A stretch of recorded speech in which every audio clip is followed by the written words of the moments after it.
What is the fastest climbing bike in the world? Well, in the pro peloton, I reckon it's whatever Sepp Kuss is riding, yeah? But here in the UK, it belongs to this man right here, the reigning national hill climb champion, Andrew Feather. This is your new bike for the 2023 season, and yes, it has disc brakes. We're going to be deep diving on this bike, and stick around to the end when we'll weigh it. Andrew, thank you very much for coming back on the channel. We've spoken to you before about bikes, but the hill climb tech has moved on. And you're now on this, a SuperSix Evo high mod Lab71, have I got that right? I think that's correct, yeah. Yeah, so talk us through the frame set here. Why the switch to discs? So I think, you know, that's just the way technology is going. This is the latest edition of their top end frame, which is the Lab71. Really, really stiff, very lightweight. I think the frame is coming in at, I think they say 770 for a size 56. This is a size 54, so you hope there's a few grams shaved off that. But, you know, certainly compared to my old frame, which has just been stripped down the other day, we weighed the old frame and it was 840, so there's already a weight saving on the frame, really. So it's, yeah, great to ride, really stiff. Technology is going to disc, so I've jumped across this year. And this one also has a few aero frame features. Is that something that you look for? I mean, you wouldn't think it being a hill climb bike, but you actually go really, really fast uphill. I think, yeah, I mean, it depends on the hill. I mean, particularly this year's Nationals, there's a false flat and a downhill in it. So, you know, the aero gains in the frame, you know, there'll certainly be a benefit there. I've gone through and tried to make it as light as possible, and we can go through each of the components, yeah. Speaking of, let's start with the Hunt hill climb wheels. Have you ridden them yet? I have ridden them, so I've done sort of 5 or 6 hill climbs this year, and they've been great, really, really good, very stiff, very light. You've got the carbon spokes that obviously, you know, make it feel really stiff. But yeah, extremely lightweight, under a kilo. I think they're coming in at 960 or something like that, so. Yeah, they're great. You've obviously, compared to last year, you have got the added weight of the disc, but it's something that, again, we've gone really lightweight. We've gone titanium disc, so it's, yeah, I think they're coming in at 49 grams per rotor, which is ridiculously light. Yeah. So these titanium rotors, where are they coming from? They're coming from America, a place called BikeRadar in America. In Bath? In Bath, We are in Bath. So it all got a bit confusing when the guy said, actually, I'm based in Bath, and I thought he meant here, but then it's in America. So they're sort of specialist in making ridiculously lightweight titanium rotors, again, 49 grams per rotor, so yeah, extremely lightweight. So with these disc brakes, they are actually 6-bolt rotors, and so you have to use an adapter to fit them to the center lock hubs. You were telling me that you found that the original adapters were quite heavy and took them back up to the weight of a standard Dura-Ace rotor. So what have you done to kind of fight against that? So again, it's a case of looking on the internet, seeing if I could find any ridiculously lightweight Weight Weenies forum. 6-bolt adapters, and I did. So the company providing that was Carbon Tie. They halved the weight of the standard 6-bolt adapter. So I think the adapter's coming in at around 25 grams, plus the weight of the rotors, which are about 49. I think, you know, you're looking at 75 grams per rotor. Let's talk tyres now, because we've got 2 very different setups here. First off, your race wheels. What tyres are these? So they're a tyre that I haven't actually yet tested. I'm going to go out to the Lake District this weekend to test them on the course. They're the Vittoria Pista, I'm not sure how to pronounce it, but Pista. They're a track-specific tyre, coming in at 165 grams per tyre, so ridiculously lightweight, very, very fragile, probably 0 puncture protection, but they're just something, again, that really brings the weight of the bike down. These are the reels that I run in wet conditions, so these are the Schwalbe Pro 1 TTs, which are really good, and I use those also in training, solid tyres. But yeah, obviously these are the ultimate lightweight tyres, and they are tubular specific, whereas these are tubeless. So there's a big difference in width as well. So these look really narrow to me. They look like 20 21, maybe a 23? They're 23, but we measured them yesterday in the workshop with Bomber bikes and they came out at 22. But these are a lot wider. They look like a 25, 26 They're a to me. 25, yeah, 25. So obviously you can run these at lower pressures, better grip in the wet, especially better grip on the rear wheel, which is really important because you're putting out some serious power on some questionable road surfaces sometimes. So will this be a conscious decision before the race? It will be a conscious decision. Again, it's something I need to test both wheels this weekend and see how they perform. Testing the pressures as well. I remember last year it was quite wet, so I had to really drop the pressure down to around 60, 55. So this seems, just touching it feels quite grippy. Yeah. So, even though it doesn't look it, it feels sort of quite grippy. If you believe it will be grippy, it will be grippy. Exactly. It's a lot of it is in the mindset. Yeah.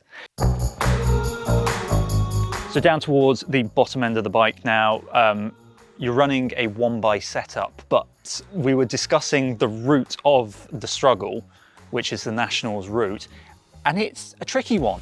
It is, yeah. It's a really tricky one because most of the climb is very steep, so over sort of 12, 13%, but there is probably a quarter of the climb is either a flat or going downhill, so it's really difficult. Obviously, you know, ideally you want that large selection of gears, but you know, if you run a double ring, you are increasing weight of the bike. So this is a kind of a Dura-Ace build. Yeah. We've got the 11 to 30 tooth cassette in the back. Yeah. I've seen you in the past kind of reduce the cassette down to just a selection of cogs, but I guess because you've got the downhill in there, you can't really get away with doing that. No, you can't, no. So we've got all the cogs really. You need all of that range of gears. You've only got the one chainring at the front, obviously, so you're already limited in that respect.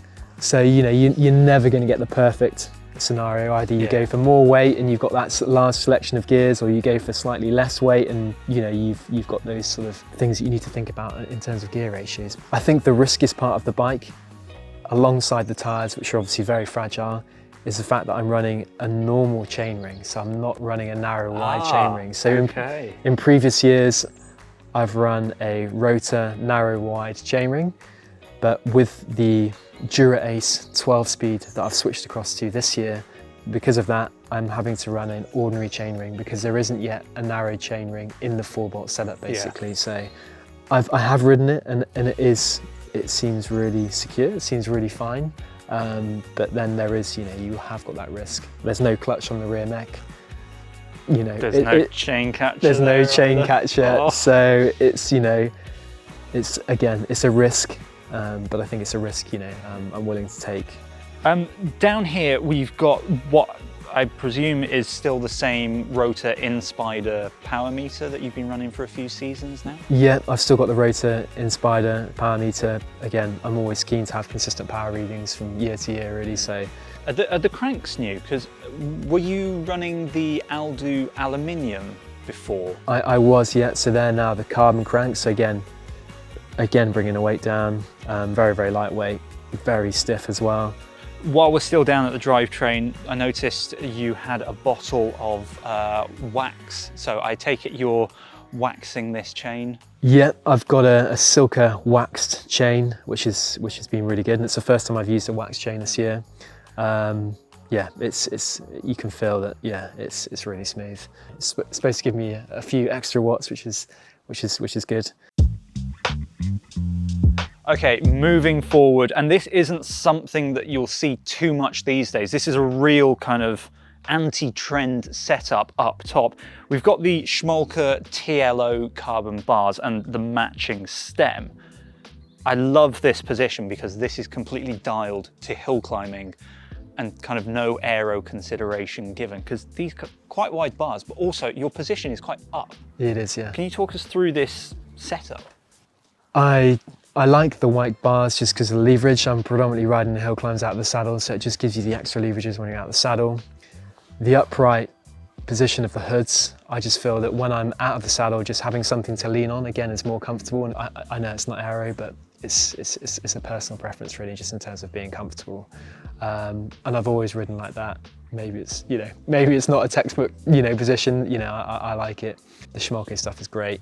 It's all integrated, which is quite nice, which has been, again, different from previous years. It all got a bit complicated pulling through brake hoses and things through the stem, but we have got an integrated stem, so you've got a small hole on the bottom of the stem, which just allows all the cables to run through the frame. Quite a nightmare for the mechanic I use in Bristol, who's Bomber Bikes, who kindly set up the bike, who's taken absolutely hours putting it together. Bless him. Far more complicated than a rim brake bike, but yeah, I mean, you know, he's really pleased with what he's got, I think, at the end of the day, so which is good as well. It is definitely a very clean setup, which I think is helped by the complete lack of bar tape. And you might think that this is a hill climb only thing, but Andrew runs no tape all year round. Am I correct? I do, yeah. I mean, I just find that I'm always really in the hoods, really. I'm never really on the handlebars, so it doesn't really make much of a difference to me. And then out here, you've got an out front mount that looks 3D printed to me. It is, yeah. So this is quite an interesting story behind this.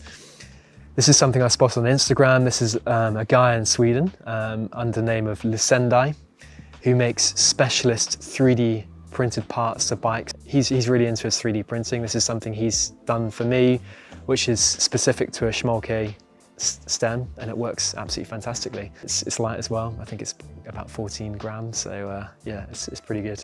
While we're on the subject of him, he's also provided you with these ridiculous lights. You won't be seeing with these anytime soon, and I doubt they'll be making our buyer's guide, but these are crazy because, so if you didn't know, CTT, the governing body that runs hill climbs and time trials in the UK, has a rule now that you need to use lights and a helmet in every race. One more thing that you can get all obsessive about, and these are proper stripped down. Do you know the lumen count of them? I don't know the lumen count. They are, I think they're 4 grams per light.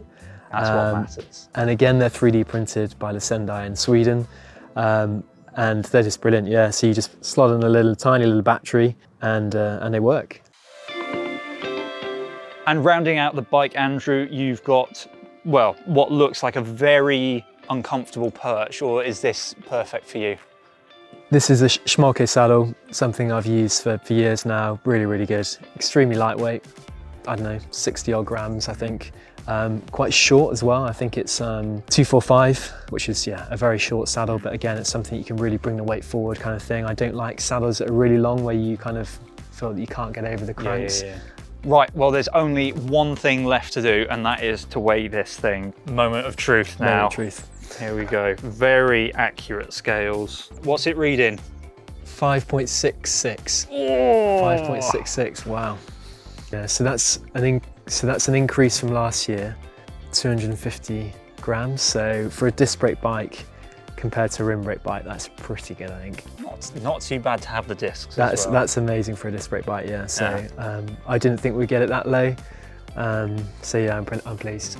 Well, Andrew, good luck in the national championships. Thank you very much for showing us your lovely, lovely bike. If you like bikes like this, then why not go and check out my hill climb bike, which is an Aethos, which means I love it more, but it's definitely not as good as this one.